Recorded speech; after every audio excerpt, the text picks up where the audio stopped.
سيدنا محمد كما صليت على إبراهيم وعلى آل إبراهيم في العالمين إنك حميد مجيد.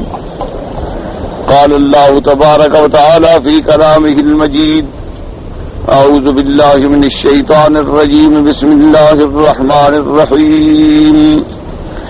ألم تر إلى الذي حاج إبراهيم في ربه أن آتاه الله الملك إذ قال إبراهيم ربي الذي يحيي ويميت قال أنا أحيي وأميت قال إبراهيم فإن الله يأتي بالشمس من المشرق فأت بها من المغرب فبهت الذي كفر والله لا يهدي القوم الظالمين.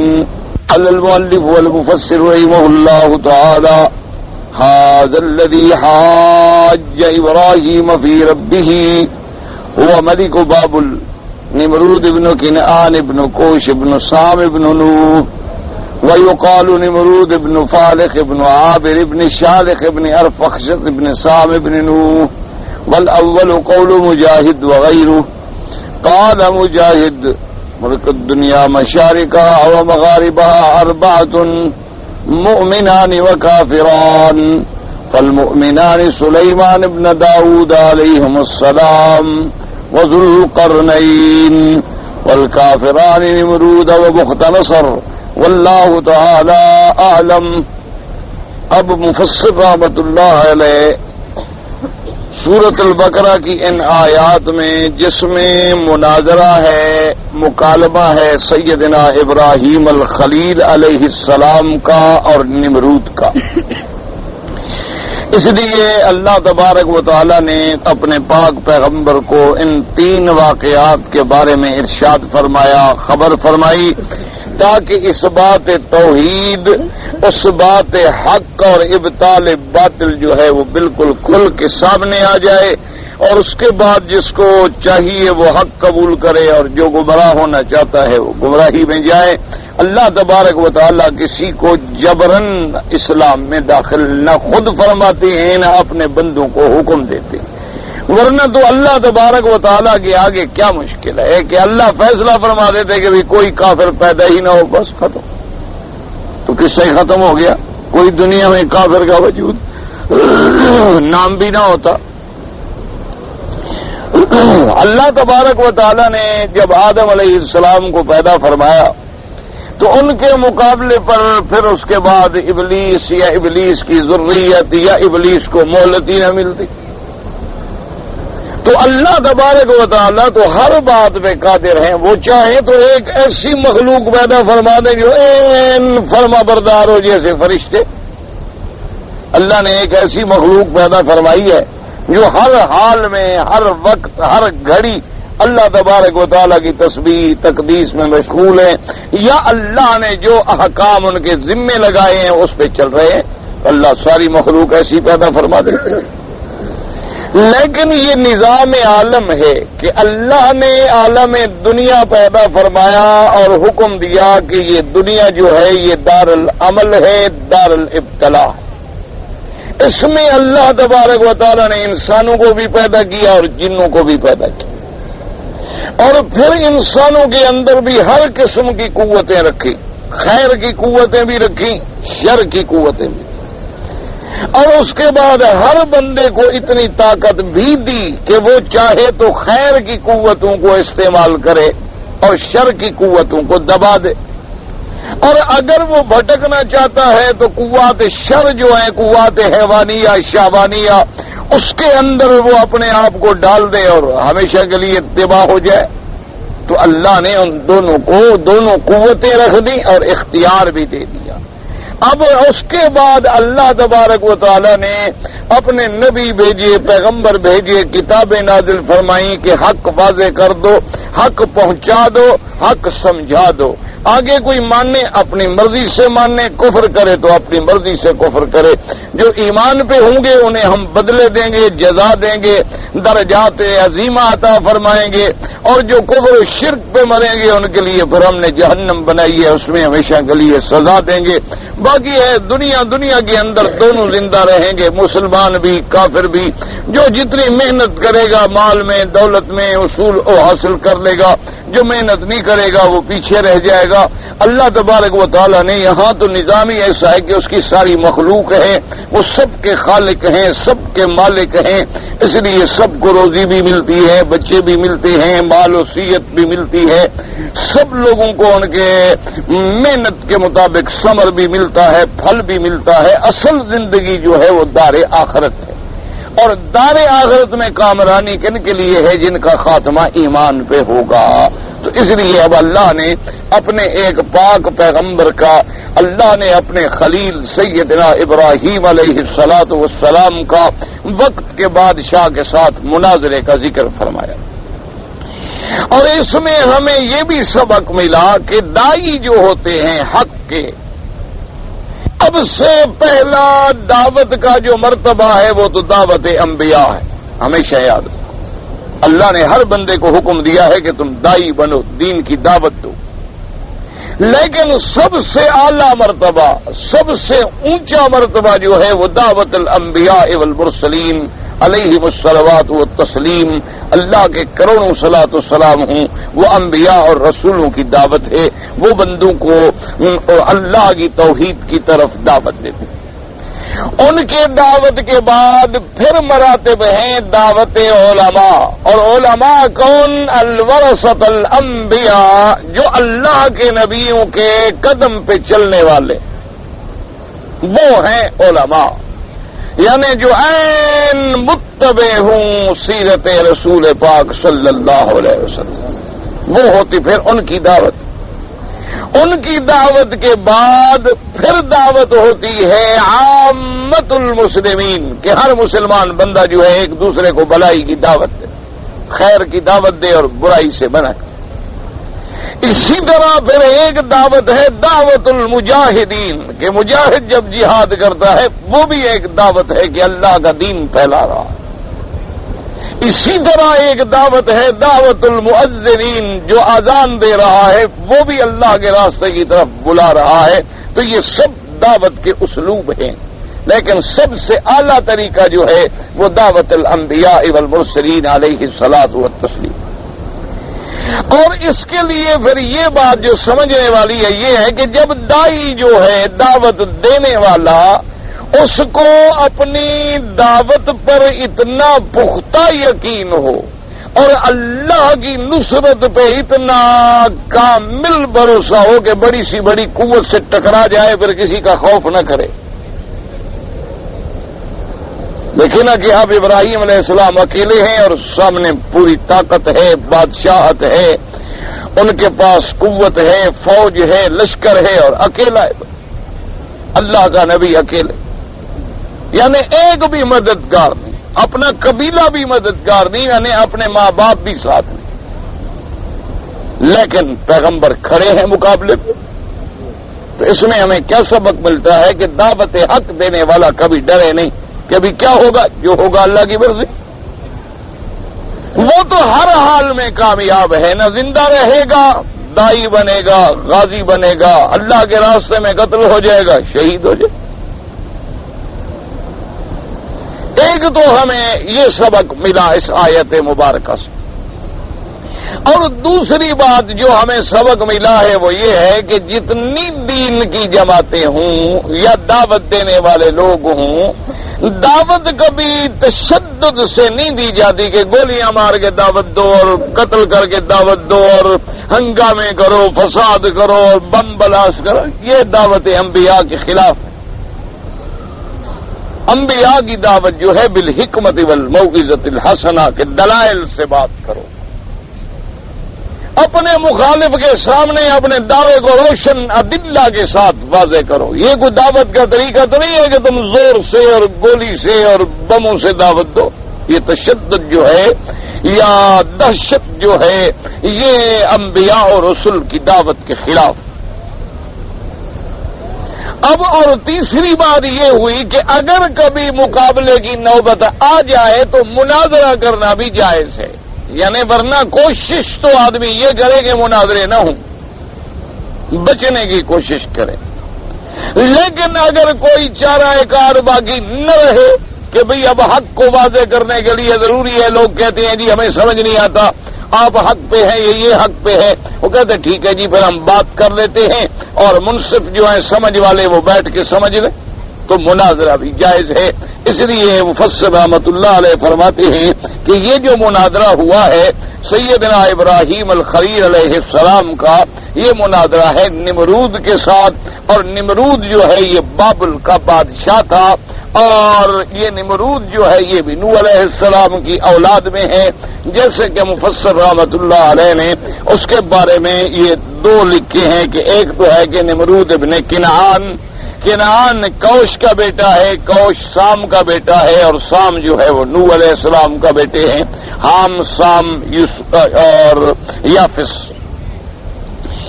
بہرحال یعنی یہ سامی النسل ہے، اس میں تو کوئی شک نہیں، یعنی نمرود جو ہے یہ سامی ہے، کیونکہ حضرت نوح علیہ السلام کے 3 بیٹے تھے، سام، حام، یافس۔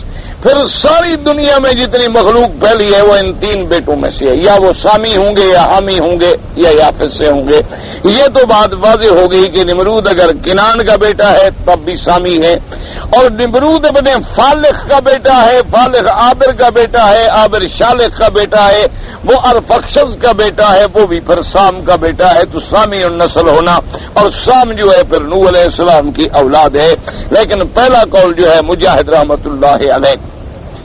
اسی طرح مجاہد رحمۃ اللہ علیہ فرماتے ہیں کہ دنیا کے اندر اللہ نے ایسے بادشاہ بھیجے ہیں کہ جن کو مشارق الارض و مغاربہا، یعنی مشرق سے مغرب تک کی حکومت ملی۔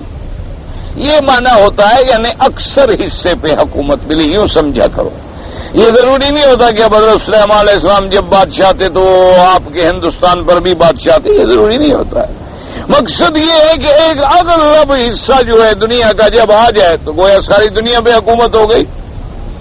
تو حضرت سلیمان ابن داؤد علیہ السلام اور ذوالقرنین، یہ 2 جو ہیں یہ تو گزرے ہیں مسلمانوں میں، بلکہ سلیمان تو نبی ہیں، البتہ ذوالقرنین کے بارے میں اختلاف ہے۔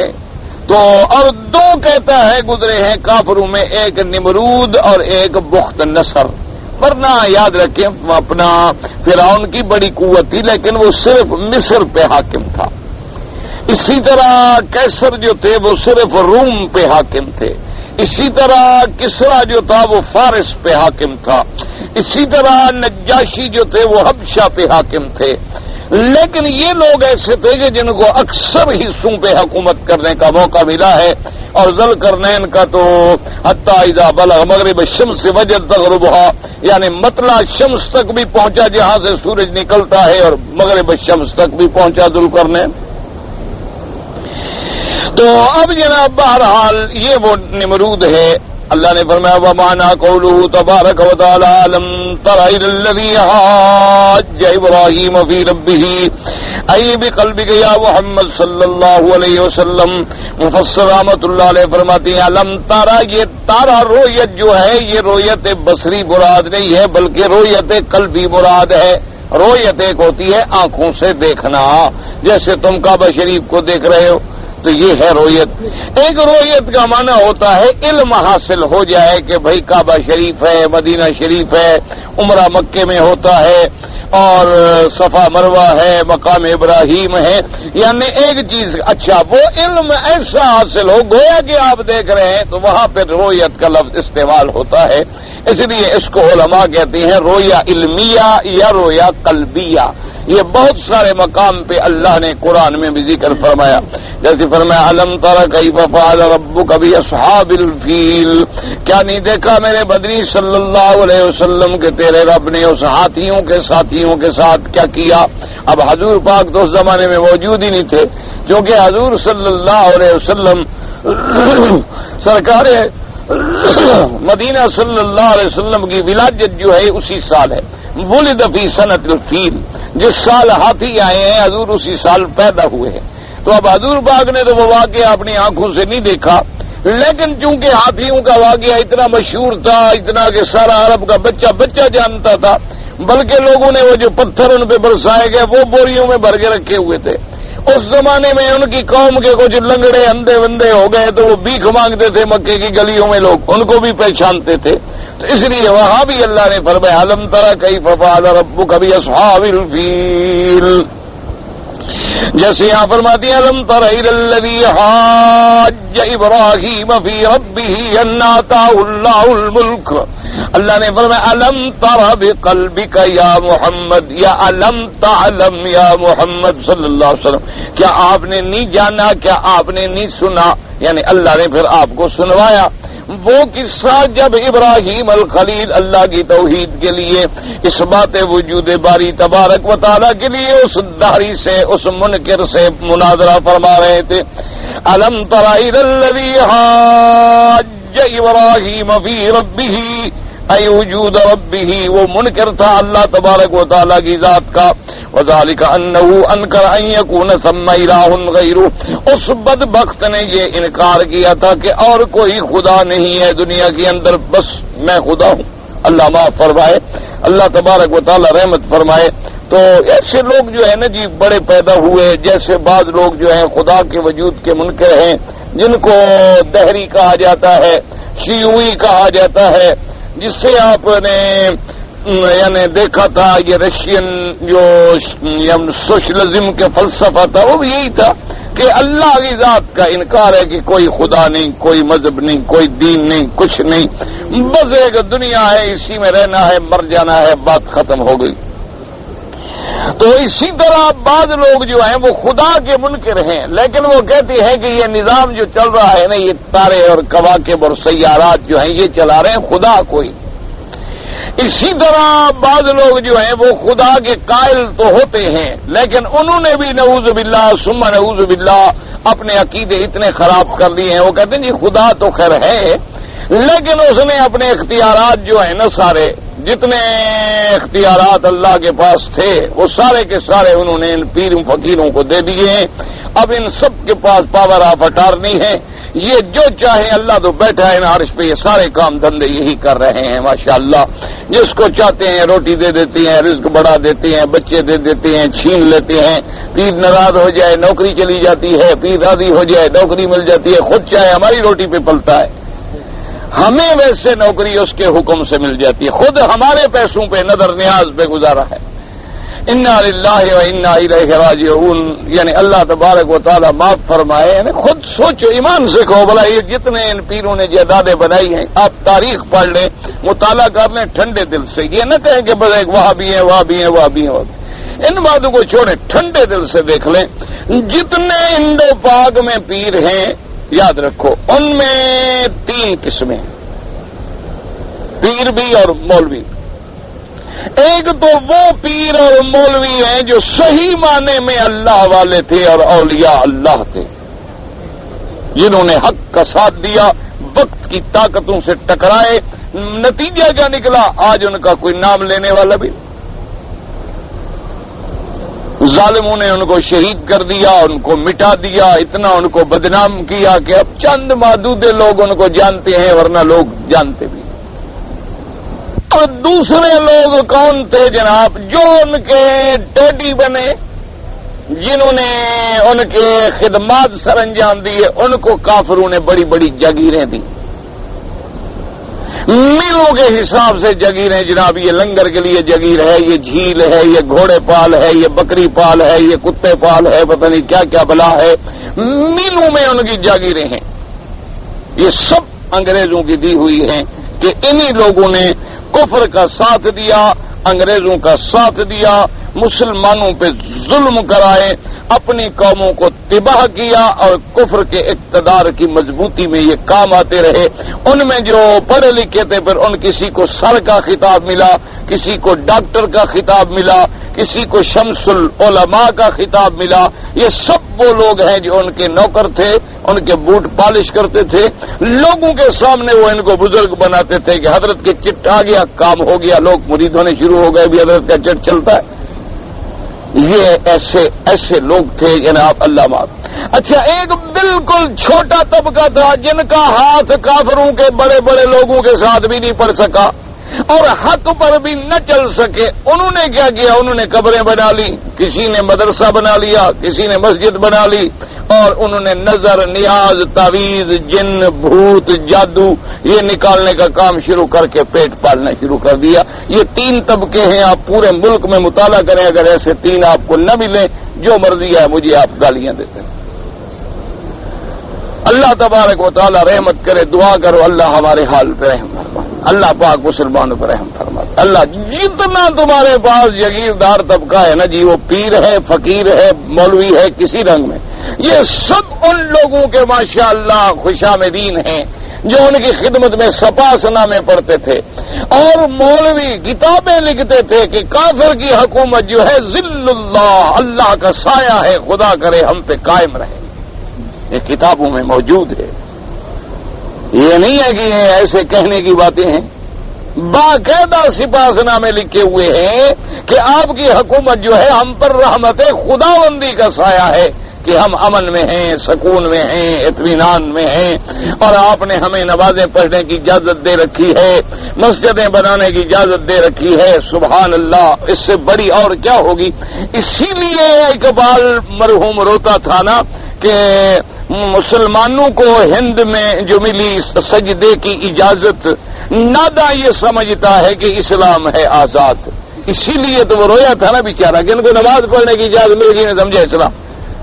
اللہ کے بندے، نماز تو کسی کافر ملک میں چلے جاؤ پڑھ لو، جو بھجن گاتے ہیں ان کو بھی اجازت ہے، جو نماز پڑھتے ہیں ان کو بھی اجازت ہے، جو گھنٹیاں بجاتے ہیں ان کو بھی اجازت ہے، جو آگ جلا کے پوجا کرتے ہیں ان کو بھی اجازت ہے، جو سورج اور چاند کے پجاری ہیں ان کو بھی اجازت ہے۔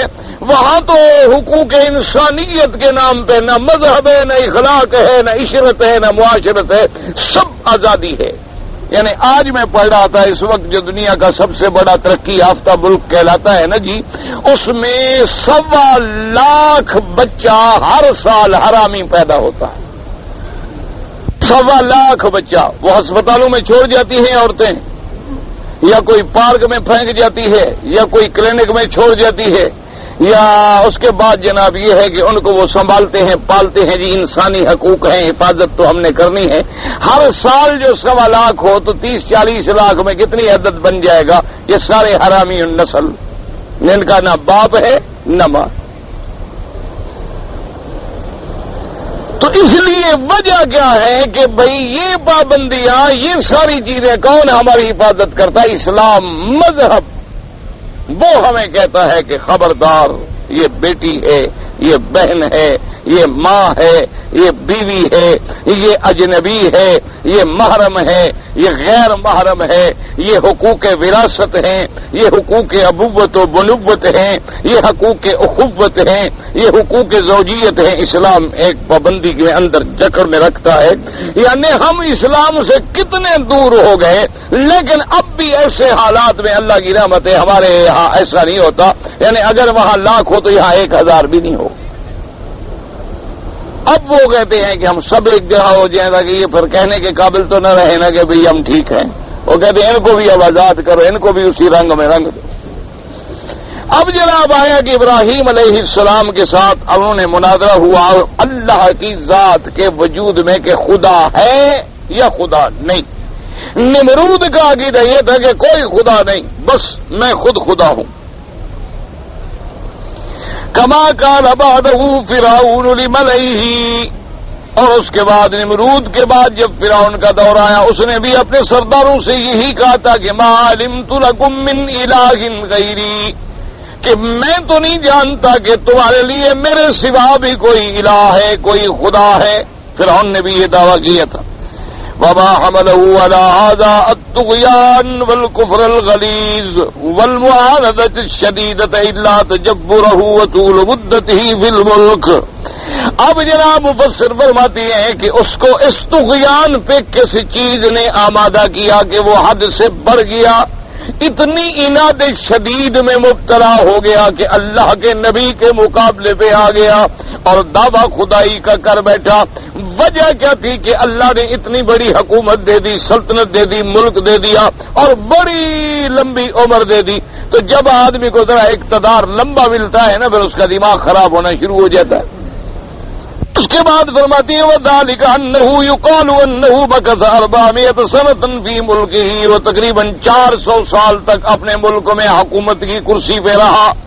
ولہذا قال تعالی ان آتاہ اللہ الملک، اللہ نے فرمایا کہ دیکھو اس بدبخت نے، نمرود نے میرے وجود کا بھی انکار کر دیا، اللہ کی الوہیت کا بھی انکار کر دیا اور خود دعوی لا کر بیٹھا. اللہ فرماتے اس لیے کہ ہم نے اس کو ملک دیا، حکومت دی، طاقت دی، سلطنت دی، اتنی قوت دی. چاہیے تو یہ تھا کہ میرا شکر گزار بنتا، شکور بنتا، کفور نہ ہوتا. وَكَانَ طَلَبَ مِنْ إِبْرَاهِيمَ عَلَيْهِ السَّلَامَ دَلِيلًا عَلَى وُجُودِ الرَّبِّ الَّذِي يَدْعُو إِلَيْهِ فَقَالَ إِبْرَاهِيمُ عَلَيْهِ السَّلَامَ رَبِّيَ الَّذِي يُحْيِي وَيُمِيتُ أي إنما الدليل على وجوده حدوث هذه الأشياء المشاهدة بعد عدمها وعدمها بعد وجودها، وهذا دليل على وجود الفاعل المختار ضرورة لأنها لم تحدث بنفسها فلا بد لها من موجد أوجدها وهو الرب الذي يدعو إلى عبادته وحده لا شريك له. اب جناب حضرت سیدنا ابراہیم علیہ السلام سے اس نے کہا کہ تم جو اپنے خدا کی طرف مجھے بلاتے ہو کوئی دلیل دو کہ تمہارا خدا ہے، اپنے خدا کی الوہیت پہ دلیل دو.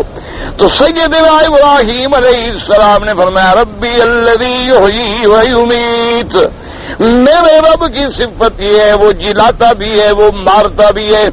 مانا یہ تھا کہ تم ذرا تدبر کرو، غور کرو کہ کوئی پیدا ہو رہا ہے، کوئی مر رہا ہے، کوئی چیز نباتات نکل رہی ہیں پھر دیکھو مر رہی ہیں، زمینیں زندہ ہو رہی ہیں پھر دیکھو برباد ہو رہی ہیں.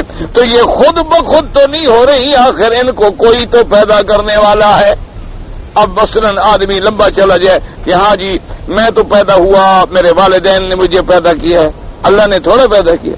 تو چلو پھر تمہارے والدین کو کس نے پیدا کیا؟ آگے چلتے جاؤ انتہا جاؤ گے آدم تک. تو پھر آدم کو کس نے پیدا کیا؟ اس کا تو والدین تھے نہیں، اس کا تو نہ ماں ہے نہ باپ ہے. تو اسی طریقے سے مثلا آپ کہیں گے کہ جناب یہ جو گندم کا کھیت نکلا ہوا ہے میں نے ہل چلائے ہیں، میں نے اس میں بیج ڈالا ہے، پانی لگایا ہے، کھاد ڈالی ہے، سپرے کیا ہے، تب جا کے یہ کھیت نکلا ہے. اچھا تو پھر وہ بیج تم نے کہاں سے لیا، اس نے کہاں سے لیا، اس نے کہاں سے لیا، آخر انتہا کہاں پہنچے گی؟ اللہ کی ذات پر کہ چلو پانی کس نے پیدا کیا؟ پانی لگایا تو کھیت کو تم نے، لیکن پانی بنایا کس نے؟ آج کل دیکھیں بڑے سے بڑے ملک جو ہے نا امیر، صرف سمندر کے پانی کو میٹھا کر کے جو ہمیں دیتے ہیں، پتہ ہے کتنا خرچہ ہوتا ہے اس پہ؟ ایک شہر کو پانی دینے کے لیے کتنا خرچہ ہوتا ہے. تو اس والے کی شان دیکھو کہ ساری کائنات کو پانی دے رہا ہے. اس پانی کی ذرا قیمت تو لگاؤ. دیکھا نہیں دریا بکتے ہیں، کتنے بکتے ہیں، کتنے خریدے جاتے ہیں، ایک ایک دریا کی کیا قیمت ہے. لیکن جو ساری مخلوق کو پانی دے رہا ہے، چرندوں کو، پرندوں کو، جانوروں کو، اللہ. اور پھر خدا کی قدرت دیکھو کہ زمین کا تقریباً یوں سمجھ لیں کہ 70%، 70% تو پانی ہی پانی ہے، باقی 30% پہ آبادی ہے. اور بے عین ہی بندے کے بدن میں یہی نظام ہے، 70 سے 80% تک پانی ہے، باقی سب کچھ ہے. یعنی جو نظام زمین پہ ہے وہی نظام تیرے بدن کے اندر ہے. اسی لیے اللہ تبارک و تعالی نے چیلنج کیا، فرمایا انتم تزرعونہ ام نحن الزارعون. اللہ نے فرمایا ظالمو تم جو کاشت کر رہے ہو تم سمجھتے ہو ہم نے کاشت کی، تم کر رہے ہو کہ ہم کر رہے ہیں؟ تم نے تو مٹی میں ڈال دیا، تم نے تو ہل چلا کے اپنے گھر سے اچھی گندم اٹھا کے مٹی میں ملا دی. ایک ایک دانے پہ میں نے فرشتوں کی ڈیوٹیاں لگا دی کہ میرے بندے کے دانہ ہے حفاظت کر. اور جب تم نے نافرمانیاں کی پھر میں نے تمہیں بھوکھا بھی مار دیا. جب تم میرے فرما بردار بنے تو میں نے صحراؤں کو آباد کر دیا، اور جب تم میرے نافرمان بنے تو میں نے زرعی ملکوں کو دانہ منگوانے کے لیے بھی محتاج کر لیا کہ گندم بھی باہر سے خریدو. اور تمہارا حالانکہ یعنی اندازہ کرو کوئی سوچ سکتا ہے کہ ایک ملک ہو ہی زرعی جہاں اللہ سے اللہ زمین، اللہ سے اللہ پانی، اللہ سے اللہ محنتی کاشتکار، لیکن نہیں ہر چیز باہر سے بھیک مانگو. اور یہاں دیکھ لیں کہ سارا سب سے بڑا سارا اعظم انہوں نے قرآن کو سینے سے لگا لیا، اللہ کے حدود نافذ کر دیے، اللہ کے قانون کو قانون سمجھا، اللہ رسول کی فرما برداری کی، اطاعت کی۔ اللہ کا شکر ہے کہ آج الٹا یہ گندم باہر بھیجتے ہیں، یہ نہیں کہ باہر سے منگواتے ہیں بلکہ باہر والوں کو دیتے ہیں۔ وجہ کیا ہے؟ وجہ صرف وہی ہے کہ اللہ پر ایمان ہے۔ ہمارا تو تھانے دار بھی مسجد میں نظر نہیں آتا نا، اور یہاں جناب آپ دیکھ لیں کچھ ہو جائے، کتنی فرشتے تو یہ بھی نہیں ہے، ان کے اندر بھی غلطیاں ہوں گی، ان کے اندر بھی خطائیں ہوں گی، لیکن آپ کسی وزارت میں چلے جائیں، اذان ہو جائے، سوال پیدا نہیں ہوتا کہ صف میں آگے وزیر خود نماز نہ پڑھے۔ ناممکن بات ہے، سوال پیدا نہیں ہوتا۔ اور بلکہ میں نے تو کئی دفعہ ایسے حالات ہوئے اتفاق سے، ان کے ہاں اتفاق سے جانا پڑا، تو ہم مولویوں کو تو وضو کرنے کے لیے جگہ ڈھونڈنی پڑی کہ جی وضو کی جگہ کہاں ہے، وہ با وضو بیٹھے تھے سیٹ پہ، وہ بس اذان ہوئی اور سیدھے آ گئے نماز کے لیے۔ وہ اس وقت بھی وضو کے ساتھ بیٹھے تھے اور ہم مولوی بے وضو تھے۔ اس لیے جب اللہ کا فیصلہ ہے کہ وَلَوْ أَنَّ أَهْلَ الْقُرَىٰ آمَنُوا وَاتَّقَوْا لَفَتَحْنَا عَلَيْهِمْ بَرَكَاتٍ مِّنَ السَّمَاءِ وَالْأَرْضِ وَلَٰكِن كَذَّبُوا فَأَخَذْنَاهُمْ۔ اللہ فرماتی ہے کہ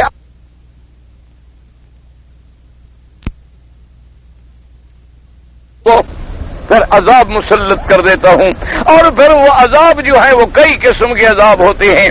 کبھی پانی طوفان بنا کے بھیج دیا، فصل برباد، کبھی پانی روک لیا، فصل برباد، اور کبھی عین فصل لہلہا رہی ہے اور کیڑے مکوڑے بھیج دیے، فصل برباد، کبھی عین فصل تیار ہے کوئی وائرس ڈال دی، فصل برباد، کبھی عین فصلیں تیار کھڑی ہوئی ہے اور کوئی اوپر سے قہر آسمانی ٹوٹ پڑا، فصل برباد، اور کبھی پھر ایسا عذاب ڈالتے ہیں فرمایا کہ ایک دوسرے پر ہم مسلط کر دیتے ہیں کہ تم ایک دوسرے کا خون بہاتے ہو۔ سب سے بڑا عذاب یہ ہے۔ اللہ تبارک و تعالی رحمت فرمائے۔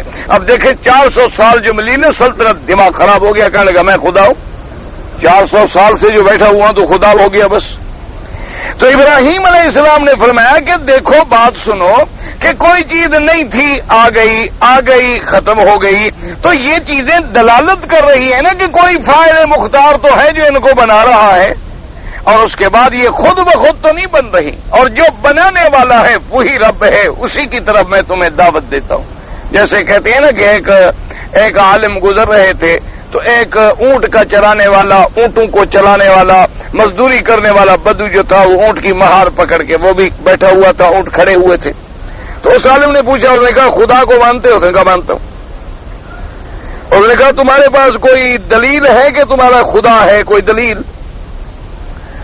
اور اس نے کہا مولوی صاحب داڑھی معلوم ہوتا ہے تم نے دھوپ میں سفید کی ہے۔ اور نے کہا کیوں؟ اس نے کہا دیکھو یہ ہے ایک مینگنا پڑا ہوا ہے، اس کو دیکھ کے میں اندازہ لگا لیتا ہوں کہ یہ اونٹ کا ہے۔ یہ دیکھو گوبر پڑا ہے، اندازہ لگا لیتا ہوں گائے کا ہے۔ یہ چھوٹی مینگنی پڑی ہے، دیکھ کے اندازہ لگا دیتا ہوں یہ بکری کی ہے۔ یہ پاؤں دیکھ کے اندازہ لگا لیتا ہوں کہ دمبے کا ہے۔ یہ پاؤں دیکھ کے اندازہ لگا لیتا ہوں اونٹ کا پاؤں ہے۔ اور اسی طریقے سے یہ گٹھلی کو دیکھ کے اندازہ لگا لیتا ہوں کہ کھجور کی گٹھلی ہے۔ بڑی گٹھلی دیکھ کے اندازہ لگا لیتا ہوں کہ جناب یہ آم کی گٹھلی ہے۔ تو یہ گٹھلی کھجور پہ دلالت کر رہی ہے، یہ ایک مینگنی بکری پہ دلالت کر رہی، اتنی ساری کائنات خدا پہ دلالت نہیں کرتی؟ تم پاگل ہو گئے؟ یہ اتنا بڑا کارخانہ جو چل رہا ہے، آسمان ہے، زمین ہے، رات ہے، دن ہے، سورج ہے، چاند ہے، کوئی مر رہا ہے، کوئی پیدا ہو رہا ہے، کوئی آ رہا ہے، یہ دلالت نہیں کرتا کہ کوئی تو ہے جو اس ساری کائنات کو چلا رہا ہے، وہی تو خدا ہے؟ تو ابراہیم علیہ السلام کے کہنے کا مقصد یہ تھا۔ اس نے کیا کہا؟ قال انا احیی و امیت قال قتادہ ومحمد بن اسحاق والسدی وغیر واحد وذلك أني أوتي بالرجلين قد استحقا القتل فآمر بقتل أحدهما فيقتل وآمر بالعفو عن الآخر فلا يقتل وذلك معنى الإحياء والإماتة والظاهر والله أعلم۔ انه ما اراد هذا لانه ليس جوابا لما قال ابراهيم ولا في معناه لانه غير مانع لوجود الصانع وانما اراد ان يدعى لنفسه هذا المقام عنادا ومقابله ويوهم انه هو الفاعل لذلك وانه هو الذي يحيي ويميت كما اقتدى به فرعون في قوله. اب جناب اس نے کیا کیا؟ کہنے لگا انا احیی و امیت، کہنے لگا میں بھی زندہ کرتا ہوں، میں بھی جلاتا ہوں، میں بھی مارتا ہوں. حکم دیا کہ 2 آدمیوں کو لے آؤ. 2 آدمی لے آئے. ایک کو حکم دیا بھی قتل کر دو، قتل کر بھاگ جاؤ. کہنے لگا دیکھو میں نے بھی مار دیا، جلا دیا. سلم مفسر رحمۃ اللہ علیہ فرماتے ہیں کہ آخر پاگل تو نہیں تھا، بادشاہ تھا. مسئلہ یہ تھا کہ اس کے پاس جو ہے ابراہیم علیہ السلام کے اس دلیل کا جواب تو تھا کوئی نہیں. اب کیسے جلائے، کیسے مارے؟ یہ مارنا جلانا تو نہیں ہوتا نا جی کہ کسی آدمی کو کہہ دو قتل کر دو اور کسی کو چھوڑ دو لہذا تم مارنے والے. اسی طرح سے کوئی آدمی بھی ڈنڈا لے کے کسی کو مار دے، وہ بھی مارنے والا بن گیا. کوئی آدمی کسی کو قتل کرنا چاہے بندوق سینے میں رکھ لے گا، اچھا جی میں نہیں چلاتا ہوں، جاؤ یار میں نے معاف کیا، لہذا وہ جلانے والا بن گیا. اللہ کے بندے یہ تو قاتل ہے، یہ تو ظالم ہے. زندہ کرنے کا معنی ہے روح ڈالنا، موت دینے کا معنی ہے اس روح کو نکالنا. اخراج روح یعنی الجسد جو ہے یہ موت اس کا نام ہے کہ روح نکل گیا، روح ڈالا گیا، حیات آ گئی. اصل بات یہ تھی، مفسر فرماتے ہیں کہ اس کے پاس جواب تو تھا نہیں. جب جواب نہ ہو تو اب لوگوں کے سامنے شرمندگی سے بچنے کے لیے اس نے یہ ڈھونگ رچا ہے، دیکھو جی میں نے بھی تو کو چھوڑ دیا ہے، کو زندہ کر دیا نا. یعنی اس نے دراصل اپنے لوگوں کو ایک دھوکے میں ڈالا. جیسے فرعون جب مقابلے میں جواب کوئی نہ رہا تو اس نے کہا کہ جواب تو بنتا کوئی نہیں، موسیٰ علیہ السلام کا مقابلہ تو ہو کوئی نہیں سکتا. کہا معلوم ہوتا ہے بھئی یہ جادوگر ہے، یہ تمہیں تمہارے ملک سے نکالنے کے لیے آیا ہوا ہے، چاہے جادوگری. یعنی ورنہ وہ جانتا تھا کہ بھی کہاں موسیٰ علیہ السلام اور کہاں جادو، کوئی جادو وادو نہیں. بادشاہ تھا، دماغ تھا، اتنے عرصے سے حکومت کر رہا تھا، کوئی پاگل تو نہیں تھا. لیکن جب جواب نہ بنے تو کیا کرے؟ لوگوں کو دھوکے میں رکھنے کے لیے اس نے 2 قیدیوں کو بلایا، ایک کو چھوڑ دیا، ایک کو قتل کر دیا. کہا دیکھو جی میں بھی مارتا ہوں، میں بھی جلاتا ہوں.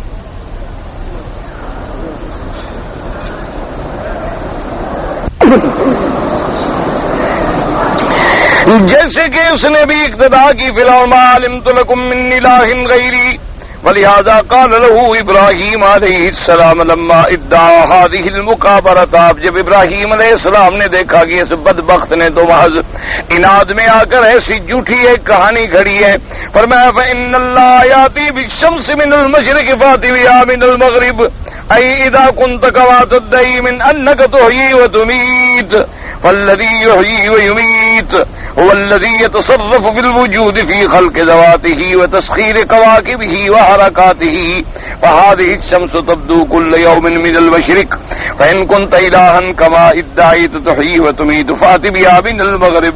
فلما علم عجزه وانقطاعه وأنه لا يقدر على المقابلة في هذا المقام بحث أخرس ولا يتكلم وقامت عليه الحجة. اب جناب حضرت سیدنا ابراہیم علیہ السلام نے فرمایا فإن اللہ یاتی بالشمس من المشرق فاتی بها من المغرب، کہ اگر تو مارنے پہ اور جلانے پہ قادر ہے تو حیات دینا تو بڑا کام ہے، لیکن حیات کی حرکت کا بدلنا تو کوئی مشکل نہیں ہوتا. تو چلو تم ایسا کرو کہ میرا خدا جو ہے وہ سورج کو مشرق سے نکالتا ہے، تم مغرب سے نکالو، چلو حیات دینا. ایک ہے مردے کو زندہ کرنا، وہ تو بڑی بات ہے. ایک ہے زندہ کی حرکت کو روکنا. ایک حرکت یوں چل رہی ہے تم اس کو یوں کر دو، چلو بس یہ تو معمولی سی بات ہے نا. میں نے تم سے یہ نہیں کہا کہ سورج بناؤ، میں نے تم سے یہ نہیں کہا کہ چاند پیدا کرو، صرف اس کی حرکت کا روٹ بدلنا ہے نا. وہ جا رہا ہے مشرق سے مغرب، تم اس کو مغرب سے مشرق کے روٹ میں ڈال دو، بس دیکھ لیتی ہیں تمہاری خدائی. تم جو مارنے جلانے کی طاقت رکھتے ہو تو ذرا یہ بھی کرو. اب جناب نمرود نے دیکھا کہ اب تو میرے پاس جواب بھی کوئی نہیں، کیا کر سکتا ہوں؟ اب حق کا بک کر ہے کہ اخارا سا گنگ ہو گیا، زبان بھی نہ کھلے، کیا کروں؟ کہاں سے جائے سورج پکڑنے؟ اگر جانے کی کوشش کرے تو خود بھی تو مرے نا.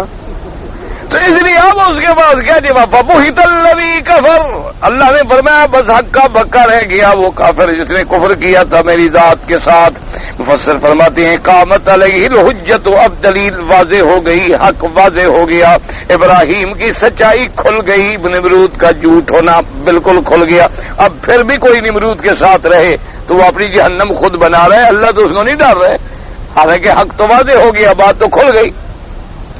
واللہ لا یہدی القوم الظالمین، ای لا یلہمہم حجتا ولا برہان بل حجتہم داحضۃ عند ربہم وعلیہم غضب ولہم عذاب شدید۔ اللہ نے فرمایا پھر ہم بھی ہدایت نہیں دیتے اس قوم کو جو اپنے اوپر ظلم کرنے والے ہیں۔ کیا مانا؟ پھر ہم بھی ان کو کوئی دلیل نہیں سمجھاتے، ہم بھی ان کے سینے کو نہیں کھولتے، ان پہ دلیل جو ہے وہ واضح نہیں ہوتی، بلکہ ان کی دلائل ایسے ہوتے ہیں جو ان کو اور ذلیل کرنے والے ہوتے ہیں، ان پہ اللہ کا غضب ہے، ان پہ عذاب شدید ہے۔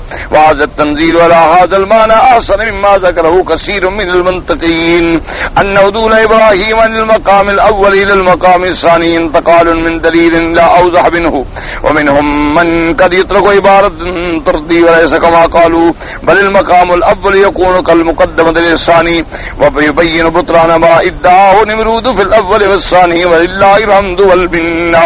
اب مفسر رحمۃ اللہ علیہ فرماتے ہیں کہ قرآن مقدس کی اس آیت میں یعنی کہ ابراہیم اس دلیل سے ہٹ گئے نا، دلیل وہی پہلی ہے کہ تم اگر موت دینے پہ قادر ہو، حیات دینے پہ قادر ہو تو اس کی حیات کی حرکت کو ذرا بدل ڈالو، دلیل وہی ہے۔ نہیں جیسے کہ منطقی لوگوں نے کہا کہ پہلے آپ نے ایک دلیل دی پھر وہ چھوڑ دی، پھر اسے اور زیادہ واضح دلیل دی، یا ایک دلیل سے پھر آپ نیچے اترے، تو یہ تعویلیں کرنے کی کوئی ضرورت ہی نہیں۔ وقد ذكر سدي ان هذه المناظرة كانت بين ابراہیم ونمرود بعد خروج ابراہیم من النار، انہوں نے لکھا ہے کہ جب ابراہیم علیہ السلام کو اللہ نے آگ سے نکالا تو یہ مناظرہ بعد میں ہوا ہے۔ ولم يكن اجتماع بالملك الا في ذلك ملك الا في ذلك اليوم وجرت بينهما هذه المناظرة، جب آگ سے نکلے تو آپ بادشاہ کے پاس جب اکٹھے ہوئے تو اسی دن یہ مناظرہ ہوا۔ اور ابا عبد الرزاق ارما بن زید بن سمن النمرود كان عنده طعام وكان الناس يغدون اليه الميرا فوافد ابراہیم في جملة من وفد للميرا وكان بينهما هذه المناظرة۔ بعض لوگ کہتے ہیں کہ نمرود نے انتظام کیا تھا کہ لوگ آتے تھے اپنی خوراک کے لیے، وفد بنا بنا کے وہ ان کو خوراک دیتا تھا، گندم آٹا ہر چیزیں۔ حضرت ابراہیم علیہ السلام بھی اسی زمین میں آئے اور ان کے درمیان بھی یہ مناظرہ ہو گیا۔ ولم يعط ابراہیم الطعام كما أعطى الناس بل خرج ليس معه شيء من الطعام لما قرب من اهله امد الى كثيب من التراب وملأ منه إليه وقال أشهد أهلي إني إذا قدمت عليهم فلما قدم ذريعا له وجاء فاتقافنا وكابت امرأته صارت إلى الأدنين وجدت وعمل عليه طعاما طيبا وعملت طعاما ولما استيقظ إبراهيم وجد الذي قد أسرعوه فقال أنى لكم هذا قال من الذي جئت به فعلم أنه رزق رزقه الله عز وجل۔ اب مفسر رحمۃ اللہ علیہ فرماتے ہیں کہ سیدنا ابراہیم علیہ السلام جب گئے تو نمرود نے سب کو تو دیا گندم آٹا، لیکن ابراہیم علیہ السلام کو نہ دیا۔ ابراہیم علیہ السلام جب واپس آئے تو راستے میں آپ نے اپنی بوریوں میں ریت ڈال لی تاکہ چلو بچوں کو کچھ دیر تو میں مطمئن کر لوں گا کہ بھئی ہم بھی لے ہیں، صبر کرو صبر کرو۔ کہتی ہیں کہ وہاں جب پہنچے تو انہوں نے اس ریت کو رکھا اور سو گئے۔ جب اٹھے تو کھانا تیار تھا، بیوی سے پوچھا کہ آٹا کہاں سے آ گیا؟ اس نے کہا آپ جو لائے ہیں بوریاں بھر کے۔ تو ابراہیم علیہ السلام سمجھ گئے کہ بھئی اللہ نے یہ رزق بھیجا ہے تو بس ٹھیک ہے، اللہ پاک نے مہربانی فرما دی۔ ھذا رزق رزقہ اللہ تعالی عز وجل، یہ اللہ نے ہمیں عطا فرمایا ہے۔ یعنی اس وقت مناظرہ ہوا۔ بعض علماء مقصد ان کے کہنے کا ہی قال زید بن اسلم وبعث اللہ الى ذلك الملك الجبار ملكا يامره بالايمان بالله فابى عليه ثم داود ثاني وابى ثم صرف ابى وقال اجمع جموعك واجمع جموعي فجمع النمرود جيشه وجنوده واقتلوا الشمس وارسل الله عليهم بابا من البعوث بحيث لم يروا عين الشمس وسلط الله عليهم فاكلت لحومهم ودماءهم وتركتهم عذابا باديا ودخل واحد منا في من خرج الملك ومقصد في من خرج الملك 400 سنة عذبه الله بها وكان يضرب براسه بالمراضي في هذه المدة حتى أهلك الله بها۔ اب مفسر رحمۃ اللہ علیہ فرماتی ہیں کہ ایک روایت میں یہ بھی آیا کہ اللہ تبارک و تعالیٰ نے اس کے پاس ایک اور بادشاہ کو بھیجا، تم اللہ کی اطاعت کر لو، اس نے کہا میں نہیں مانتا خدا کو۔ اس نے کہا اچھا مان لو. اس نے کہا نہیں. جب وہ دعوت دیتے رہے لیکن نہ مانا. انہوں نے کہا اچھا پھر تم بھی اپنا لشکر تیار کرو اور ہم بھی اپنا لشکر تیار کرو. تو فلاں دن جو ہے ہمارا مقابلہ ہوگا. تو نمرود نے بھی اپنا لشکر نکالا اور عین طلوع شمس کے وقت پوری قوت طاقت لے کے مقابلے پہ آ گیا. اس کو پتہ تو نہیں تھا کہ یہ تو اللہ کی طرف سے عذاب ہے. اللہ پاک نے حکم دیا بس تھوڑے سے مچھر بھیج دو. بس مچھر آئے جناب. انہوں نے تو ان کو ایسا کیا کہ سب کو فنا کر ڈالا, کچھ نہ بچا. اور ایک مچھر جو تھا وہ نمرود کے ناک میں یوں جو داخل ہوا نا جی سیدھی دماغ پہ چلا گیا. دماغ میں جا کے بیٹھ گیا. اب دماغ میں بیٹھا ہے. اب جناب وہ حرکت کرے تو درد شروع ہو جائے. انہوں نے کہا جی مارو. اب ہاتھ سے تنگ آ گیا. کہا اچھا مرزا مرا جوتے سے مارو. پھر وہ لکڑی کے جوتے بنائے گئے اس سے مارا جاتا تھا. 400 سال تک پھر اسی عذاب میں مبتلا رہا. اللہ تبارک نے جتنے تم خدائی کا دعویٰ کیا اب ذرا اپنی خدائی کو سنبھالو بھی صحیح. تو جو یعنی بعض مفسرین نے ہے تو روایات اسرائیلی اللہ عالم انہوں نے لکھا ہے کہ نمرود کا سب سے زیادہ پیارا بندہ پھر وہ ہوتا تھا جو زور زور سے جوتے مارے سر میں.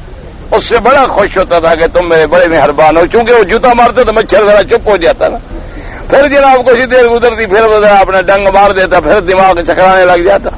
اللہ نے فرمایا تم خدائی کا دعویٰ کر رہے تھے چھوٹے سے پسو کا مقابلہ بھی نہیں کر سکتے ہو.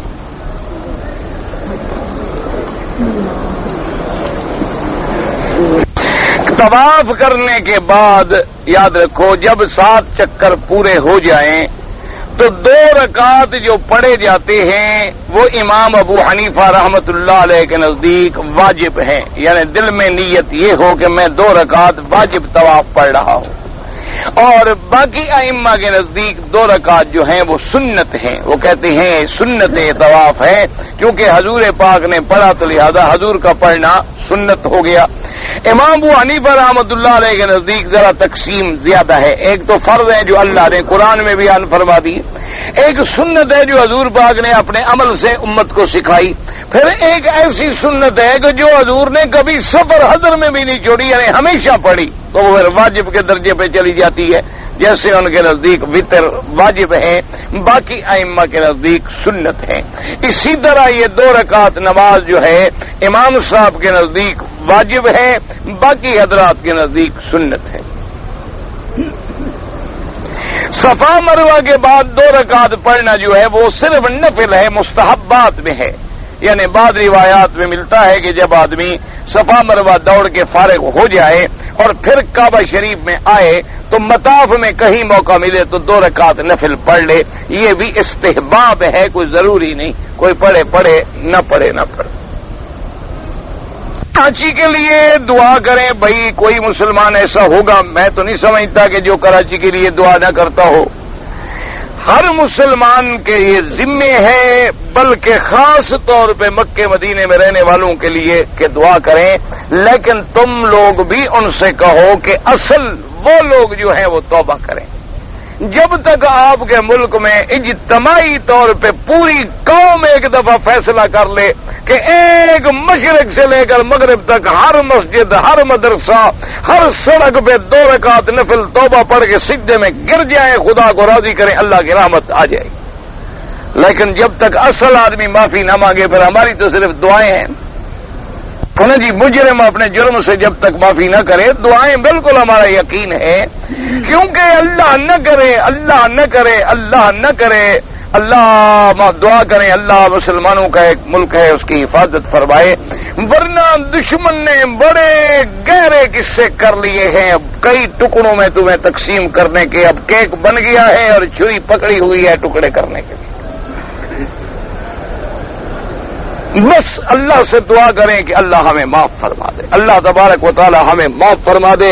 اللہ تبارک و تعالی ظالموں کو ظلم سے اپنی قدرت سے روک دے اور ہمارے گناہ معاف کر دے. بس اس کے علاوہ کوئی حل نہیں ہے. یعنی حالات یہ ہیں کہ اب بالکل عین دشمن کے سامنے کیک تیار ہے. صرف اس نے اپنے منشے کے مطابق چھری رکھنی ہے کہ یوں کاٹیں یا یوں کاٹیں. اسی طرح 25 سال جب گزرے تو 71 میں تم پر پہلے ایک بازو کٹ گیا. کیوں کٹا تھا؟ یہی تمہاری بدعملیت. ورنہ وہ مسلمان نہیں تھے وہ ہم سے زیادہ بہتر مسلمان ہیں.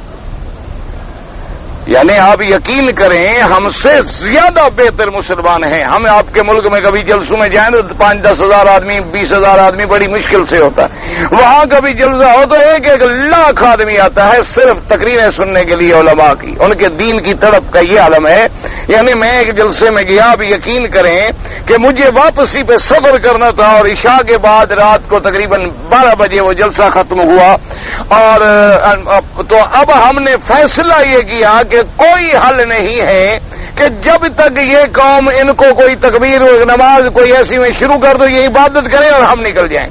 تو وہ نماز میں آئے اور ہمیں ان گھر والوں نے بیچاروں نے اپنے دیواروں سے پھلانگ کے 1 کلومیٹر پیچھے پیدل چلا کے لے گئے اور گاڑیاں لے آئے, ورنہ ہم 2 دن نہیں نکل سکتے تھے اس مجمع سے. تو ان لوگوں میں دین نہیں ہے, ہم میں دین زیادہ ہے. اور وہ روتے ہیں آنکھوں آنسو بہتے ہیں جو ان کے ٹھنڈے سچے لوگ ہیں کہ آپ نے ہمارے ساتھ کیا کیا, کیا کیا ہم پر ظلم ہوئے, ہماری بیٹھ کے کہانیاں تو سنو. اس لیے دعا کرو بس اللہ ہدایت دے. ہمیں نہ کسی جماعت سے تعلق ہے نہ کسی کی سیاست سے تعلق ہے, ہمیں تو ایک تعلق ہے, اللہ ہر مسلمان ملک کی حفاظت کرے. ہم گناہگار ہیں, اللہ معافی عطا فرما دے. زیادتی ہماری ہے, پہلے بھی ہماری تھی. 25 سال کے بعد اللہ نے عذاب کا ایک کوڑا مارا, ہمارا اپنا ایک ہم جسہ 1-2 بھائی تھے, ہم آپس میں کٹ گئے. اب 25 اور پورے ہونے والے ہیں, خدا خیر کرے. میرے گاؤں میں ایک ہندو ہے, اس کے پاس عمل ہے سانپ کاٹ لے, اس کے نام میں تصویر ہے, نام لینے سے ظاہر کام نہیں کر رہے. سب دھوکے کی بات ہے بابا, ایسے چکر وکر میں نہ ہو. سانپ بھی ہندو سے کم نہیں, ہندو بھی سانپ سے کم نہیں. تو دونوں کی آپس میں دوستی ہے, ایک دوسرے کے نام لینے سے پیدا ہوتا ہوگا. ہم جنس جو ہیں, بیوی کے بہن کی لڑکی سے نکاح حلال ہے یا کس کا؟ یہ تو لکھو نا, میرا آپ کا کس کا؟ صرف نکاح حلال. ایک شخص کا انتقال ہوا, اس کے 2 بیٹے ہیں, 1 بیٹی ہے, 1 بیوی ہے. تو بہرحال یہ وراثت کا مسئلہ ہے, وراثت کے لیے لکھ کے علماء میراث کو دے دیں. بصورت بیوی کو 8واں حصہ ملے گا, 2 حصے جو ہیں بیٹے کو ملیں گے, 1 حصہ لڑکی کو ملے گا. لیکن میراث کے علماء کو فتویٰ لکھیں, فلان مر گیا, کیا چھوڑ گیا؟ 1 بیوی, 2 لڑکے, 1 لڑکی. شریعت ان کا کیا سہم دیتی ہے وہ آپ کو سہم بنا کے دیں گے. ایک بزرگ سے بیعت ہونا چاہتا ہوں, آپ کا کیا مشورہ؟ دیکھو یہ سوال ہے, مجھے کیا پتا کس بزرگ سے. بھائی جس بزرگ سے تم بیعت ہونا چاہتے ہو مجھے کیا پتا وہ کون سا بزرگ ہے. میرے لیے تو تم بھی بزرگ ہو, مکے میں رہتے ہو. ہر حال یہ بات دیکھ لو کہ اگر بزرگ سنت رسول پاک کے تابع ہے, فرما بردار ہے, اس کی زندگی عین سنت کے مطابق ہے, عقیدہ اس کا ٹھیک ہے, ایسے آدمی سے تعلق رکھو, کوئی منع نہیں. اگر وہ خود مشرک ہیں, بت پرست ہیں, قبروں پہ چڑھاوے چڑھاتے ہیں, نذرانے دیتے ہیں, لوٹتے مارتے ہیں, ایسے پیر نہیں ہوتے. یہ تو بزنس مین ہیں, کاروباری لوگ ہوتے ہیں. اگر کسی نے فرض نماز بغیر اذان کے پڑھی تو ادا ہو گئی, ادا تو ہو جائے گی, لیکن اذان کہنا جو ہے وہ بھی احناف کے نزدیک درجہ وجوب میں چلا جاتا ہے. اگر ہم گھر میں نماز پڑھیں تو اذان کہیں بہتر ہے کہ جہاں بھی پڑھو اذان بھی کہو, تکبیر بھی کہو. اگر آدمی جماعت ہے, اکیلا ہو تب بھی کہو, اللہ کے فرشتے تو ہوتے ہیں نا, لیکن آہستہ آہستہ کہو, اتنے زور سے نہ کہو دوسرے گھر والے ڈنڈے لے کے آ جائیں. اگر جہری نماز میں امام نے جہر نہیں کیا, آہستہ نماز پڑھی ہے, تو اگر کچھ آیات میں بھی جہر کر لیا تو نماز ٹھیک ہو گئی. یعنی اگر 2-1 آیت میں بھی جہر کر لیا, کبھی سری میں بھی جہر کر لیا. بعض احادیث میں آتا ہے کہ حضور ظہر اور عصر کی نماز پڑھا رہے ہوتے تو ہمیں اندازہ ہو جاتا تھا کہ آج آپ نے یہ سورت پڑھی ہے. تو صحابہ نے پوچھا کیسے اندازہ ہوتا؟ حضور کبھی کبھی کوئی لفظ مبارک زور سے بھی پڑھ لیتے تھے. اگر 4 رکعت والی نماز کے اندر بھول ہو جائے, رکعت پہلی ہے یا دوسری ہے تیسری ہے, کوئی بھول معین تو کرو نا. کوئی بھول جب تک معین نہ کرو کہ تمہیں کیا شک ہے, 3 رکعتوں کا شک ہے یا 5 کا شک ہے. بہرحال اگر سجدہ صاف کر لیا تو ٹھیک ہے, ورنہ نماز دوبارہ پڑھنی ہوگی. حرم کے پاس جو جوتے بلدیہ والے لے کر پھینکتے ہیں ان کو استعمال کر سکتے ہیں, نہیں کر سکتے. میں اپنے والدین کے لیے عمرہ کرنا چاہتا ہوں، کر سکتے ہیں۔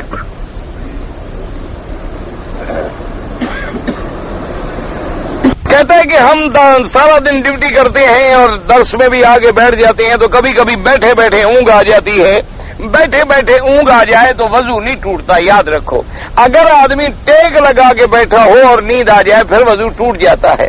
اگر یوں بیٹھا ہے تو اس سے وضو نہیں ٹوٹتا۔ کیوں؟ فقہا نے لکھا ہے، وجہ یہ ہے کہ جب آدمی ٹیک لگاتا ہے تو اعضائے بدن ڈھیلے ہو جاتے ہیں، تو ہو سکتا ہے ہوا نکل گئی ہے اسے پتہ بھی نہ لگاؤ، لیکن جب سیدھا بیٹھا ہوا ہے تو اعضائے بدن مضبوط ہوتے ہیں، یہ خطرہ نہیں رہتا۔ اگر کسی عورت کو 10 ذی الحج کو حیض آ گیا، 13 یا 14 تاریخ کو چلا جانا ہے، تو کیا کریں؟ بہرحال اگر اس نے 10 ذی الحجہ کو حج کا احرام پہلے باندھا تھا، 10 ذی الحجہ کو حیض آ گیا، طواف زیارت نہیں کیا تو اپنی سیٹ کنفرم ہے تو مؤخر کرا دے۔ جب تک طواف زیارت نہیں کرے گی حج بھی مکمل نہیں ہوگا، خامند پر بھی حلال نہیں ہوگی۔ ہاں، اگر خدا نہ کرے کوئی راستہ باقی نہ رہے، سیٹ پیچھے نہیں ہو سکتی، گروپ میں آئے ہوئے ہیں، اجازت نہیں ملتی، تو پھر مجبوراً علماء نے لکھا ہے کہ عورت اپنے پیڈ ویڈ باندھ کے اچھی طرح غسل کر کے اسی حالت میں طواف کر لے تاکہ حج مکمل ہو جائے، تحلل کامل ہو جائے۔ لیکن اس نے چونکہ پلیدی کی حالت میں حج کی اپنا طواف کیا ہے تو دم بھی ادا کر دے۔ اگر احرام کی چادر ہے ہماری، 2 پڑے ہوتے ہیں، سلی ہوئی، کوئی حرج نہیں، بالکل جائز ہے۔ سلا ہوا کپڑا منع ہے۔ کیا منع؟ قمیص، سلوار، پاجامہ، باسکٹ، ٹوپی، بنیان، جرابیں، اور یہ نہیں کہ کپڑے میں سلائی ہو یوں ڈال لو تو کوئی فرق نہیں پڑتا۔ میں مکہ مکرمہ میں نوکری کرتا ہوں، مدینہ منورہ چلا گیا، واپس آیا، احرام نہیں باندھا۔ امام ابو حنیفہ رحمۃ اللہ علیہ کے نزدیک تو آپ عمرہ بھی قضا کریں اور دم بھی ادا کریں۔ باقی ائمہ فرماتے ہیں کہ عمرے کی نیت نہیں تھی، وہ کسی ڈپٹی سے کیا تھا تو کوئی حرج نہیں۔ لیکن ایک بات یاد رکھو، تم ڈپٹی کرتے ہو مکے میں، گئے ہی صرف زیارت کے لیے تھے، تو اب تو کسی کے نزدیک بھی راستہ نہیں ہے، دم دینی پڑے گی۔ وہ تو اجازت تب ہے کہ تم چلے گئے کسی کام کے لیے واپس آ گئے، یا مدینہ منورہ سے آ رہے ہو، تمہاری نیت نہیں ہے عمرے کی، لیکن تم تو گئے ہی اسی کام کے لیے تھے صرف، اور تو مقصد ہی کوئی نہیں تھا کہ زیارت کروں گا واپس آؤں گا، تو اس لیے بہرحال عمرہ بھی کرنا ہوگا، احناف کے نزدیک دم بھی دینی ہوگی۔ جناب میں کراچی سے جدہ آیا تھا، میں نے نیت کی تھی کہ جدے سے احرام باندھ کے جب تمہاری نیت کا کوئی اعتبار نہیں، یا تو تم جدے میں ٹھہرے ہو، جدے میں تمہارا گھر ہے، جدے میں تمہارے بھائی کا گھر ہے، وہاں 1-2 دن تم نے رہنا تھا، پھر تو جدے کی نیت تھی، ورنہ تو ہر آدمی کا جہاز جدے آ رہا ہے، تمہاری نیت کا کیا مطلب؟ آپ نے احرام نہیں باندھا، جدے سے عمرہ کیا، ایک دم ادا کریں۔ اگر میں اپنے بچوں کا عقیقہ کروں اور گوشت پکا کے ساتھیوں کو کھلا دوں، ٹھیک ہے، گوشت کھلاؤ، دعوت کھلاؤ، جو کھلاؤ۔ یہ کتاب نیما کبرا جو ہے نا، بالکل ضعیف روایات کا مجموعہ ہے، جس میں ایک حدیث بھی صحیح نہیں ہے۔ اس کی ایک حدیث مجھے بخاری مسلم کی شرط پہ دکھا لو تو میں مان لوں گا۔ نیما کبرا، نیما کبرا، نیما کبرا، نام تو تم نے سن لیا۔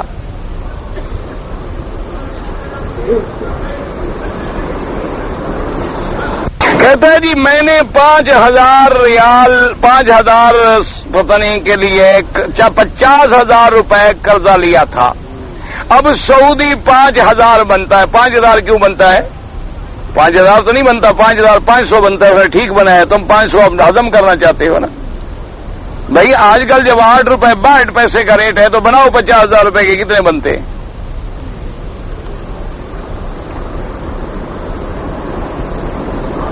آج کل جو عورت لوگ سرخی استعمال کرتے ہیں وہ بیوی لگا کے اپنے شوہر کے لیے لگا سکتی ہے، دکھا سکتی ہے، کیوں نہیں لگا سکتی ہے؟ بالکل شوہر کے لیے میک اپ کرے، سنگار کرے۔ شریعت تو منع کرتی ہے عورت کو کہ دوسروں کے لیے سنگار نہ کرے۔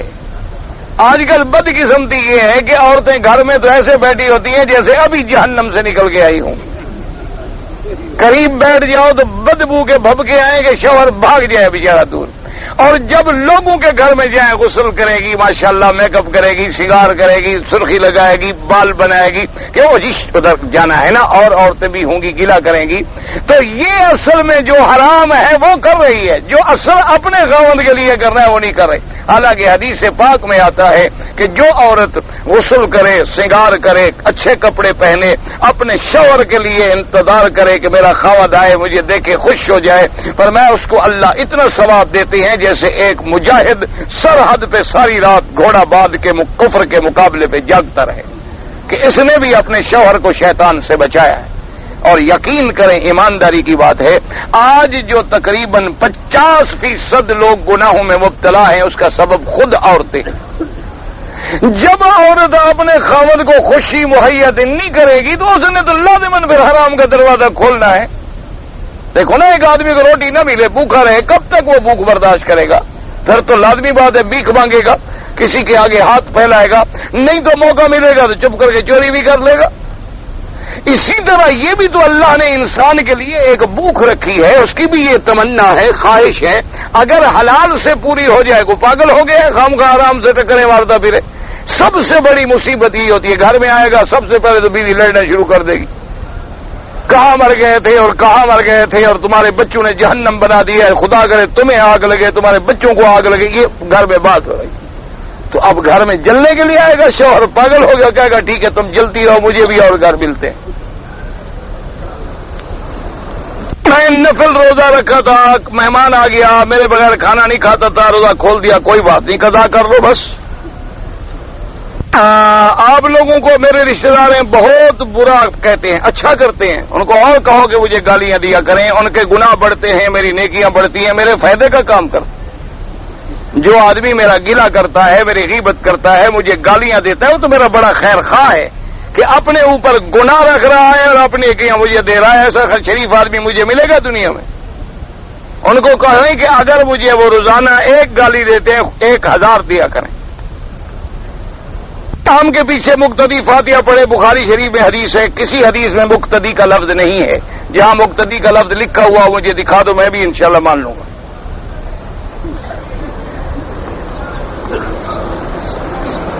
سمجھ آ گئی؟ یاددار نہ چھیڑا کرو، چھیڑنے میں نقصان ہی رہے گا، فائدہ نہیں ہوگا۔